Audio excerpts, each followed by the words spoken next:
রাত ঠিক 12টা, চারপাশ নিস্তব্ধ, সবাই ঘুমিয়ে পড়েছে।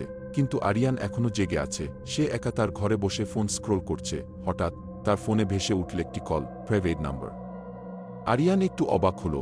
এই সময় কে ফোন করবে? সে কলটি রিসিভ করল।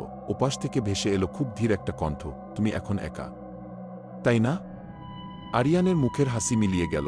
সে চারপাশে তাকালো, ঘরে তো কেউ নেই। সে কল কেটে দিল। কিন্তু ঠিক 1 মিনিট পর আবার ফোন বাজল। এইবার শুধু শোনা যাচ্ছে হালকা শ্বাস নেওয়ার শব্দ, তারপর ফিসফিস করে, পেছনে তাকিও না। আরিয়ান ধীরে ধীরে ঘুরে তাকালো। জানালার সাদা পর্দাটা নিজে নিজে নড়ছে। হঠাৎ ঘরের লাইট নিভে গেল। এখন শুধু ফোনের নীল আলো তার মুখে পড়ছে। আর সেই কণ্ঠ আবার বলল, আমি অনেক দিন ধরেই তোমার সাথে আছি। দরজায় কে যেন নক করছে, কিন্তু এই বাড়িতে তো সে একাই। ফোনের কণ্ঠ বলল, দরজা খুলো না। হঠাৎ কল কেটে গেল। একটি মেসেজ এলো, আমি তোমার ফোনের ভেতরে। ভয়ে আরিয়ান ফোনটা ফেলে দিল। ফোনের স্ক্রিন নিজে নিজে ক্যামেরা অন হয়ে গেল।